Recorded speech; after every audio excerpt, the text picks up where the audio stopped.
Sebelumnya, Assalamualaikum warahmatullahi wabarakatuh. Perkenalkan, nama saya Aditya Wahyu Kurniawan dengan NIM A2102100034 dari kelas C Program Studi Pendidikan Akuntansi. Di sini saya ingin menjelaskan tentang manajemen pendidikan. Manajemen pendidikan. Manajemen pendidikan adalah proses perencanaan, pengorganisasian, pelaksanaan, dan pengawasan dalam mengelola sumber daya yang berupa money, materials, method, machines, market, minute, and information mencapai tujuan yang efektif dan efisien dalam pendidikan. Ada 5 pendapat manajemen pendidikan menurut para ahli. Yang pertama, De Lianggi. Manajemen pendidikan menurut De Lianggi adalah merupakan proses penyelenggaraan dalam mencapai tujuan pendidikan. Pak Sutisna. Menurut Sutisna, manajemen pendidikan merupakan seluruh proses yang melibatkan personil untuk mencapai tujuan dalam bidang pendidikan. Yang ketiga, Cham Satori. Manajemen pendidikan adalah proses kerjasama dengan memanfaatkan semua sumber baik material maupun personil untuk mencapai tujuan pendidikan yang telah ditetapkan. Yang keempat, menurut Made Pidarta. Menurut Made Pidarta, manajemen pendidikan adalah aktivitas dalam mencapai tujuan pendidikan yang telah ditentukan sebelumnya. Yang kelima atau yang terakhir, Engkoswara. Menurut Engkoswara, manajemen pendidikan adalah ilmu yang mempelajari bagaimana mengelola sumber daya untuk mencapai tujuan yang telah disepakati bersama. Lingkup manajemen pendidikan. Ada 6 lingkup manajemen pendidikan. Yang pertama, manajemen kurikulum. Yang kedua, manajemen peserta didik. Yang ketiga, manajemen personalia pendidikan. Yang keempat, manajemen sarana pendidikan. Yang kelima, manajemen pembiayaan pendidikan. Dan yang keenam, manajemen hubungan lembaga pendidikan dengan masyarakat. Yang pertama, manajemen kurikulum. Dalam proses pendidikan, pelaksanaan manajemen kurikulum harus bisa dilakukan agar perencanaan pelaksanaan hingga proses evaluasi bisa berjalan secara efektif, efisien, dan optimal. Bila melihat pada fungsinya, manajemen kurikulum memiliki beberapa fungsi, di antaranya untuk meningkatkan efisiensi dalam pemanfaatan sumber daya kurikulum melalui pengelolaan yang sudah berencana. Yang kedua, untuk meningkatkan efektivitas dan relevansi pembelajaran siswa didik atau lingkungan. Ya, untuk meningkatkan efisiensi dan efektivitas dalam proses kegiatan belajar mengajar. Konsep dasar kurikulum atau konsep dasar manajemen kurikulum. Yang pertama, kurikulum dalam arti sempit sekali adalah jadwal pelajaran. Kedua, kurikulum dalam arti sempit adalah semua pelajaran baik teori maupun praktek yang diberikan kepada murid selama mengikuti suatu proses pendidikan tertentu. Ya, kurikulum dalam arti luas adalah semua pengalaman yang diberikan oleh lembaga pendidikan kepada anak didik selama mengikuti pendidikan. Selanjutnya, yang kedua, manajemen peserta didik atau biasa disebut pupil. Personnel administration adalah penataan dan pengaturan terhadap kegiatan yang berkaitan dengan peserta didik, mulai dari masuk sampai dengan keluarnya peserta didik tersebut dari suatu sekolah. Prinsip manajemen peserta didik. 1. Mengacu pada peraturan yang berlaku. 2.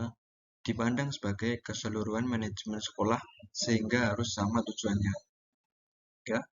Mengemban misi pendidikan dalam rangka mendidik peserta didik. Yang keempat, kegiatan peserta didik harus diupayakan untuk memersatukan keberagaman.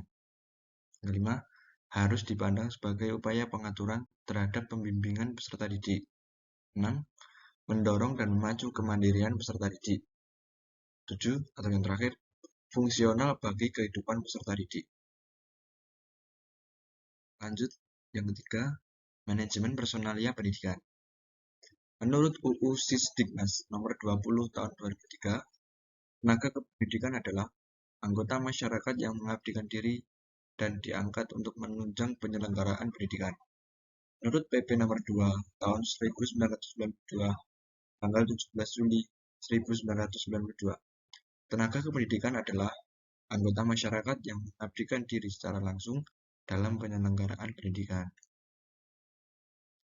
Ruang lingkup tenaga kependidikan antara lain perencanaan, rekrutmen, penugasan, pengembangan, dan pemberhentian. 4. Manajemen sarana pendidikan.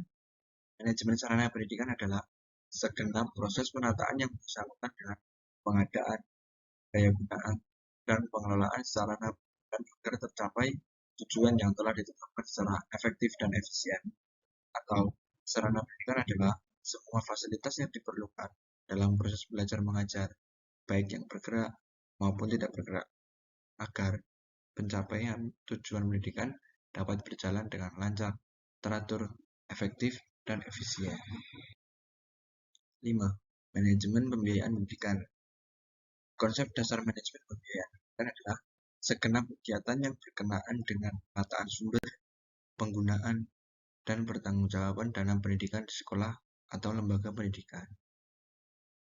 Karakteristik pembiayaan pendidikan antara lain, biaya pendidikan selalu naik. Perhitungan pembiayaan pendidikan dinyatakan dalam satuan unit cost. Biaya terbesar dalam pelaksanaan pendidikan adalah biaya faktor manusia. Ya, unit cost pendidikan akan naik sepadan dengan sekolah. Besarnya unit cost pendidikan dipengaruhi oleh jenis lembaga pendidikan. Kelima, komponen yang dibiayai dalam sistem pendidikan hampir sama dari 6.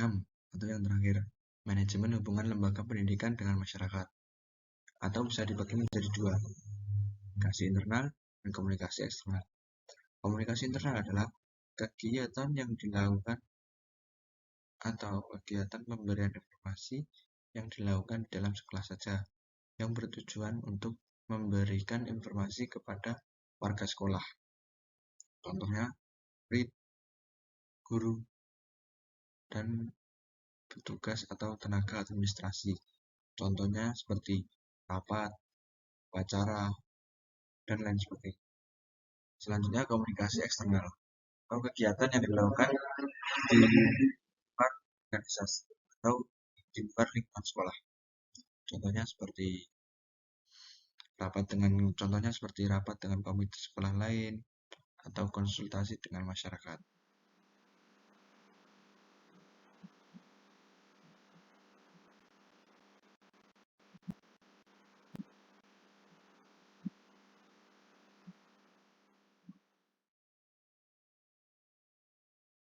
Cukup sekian dari saya.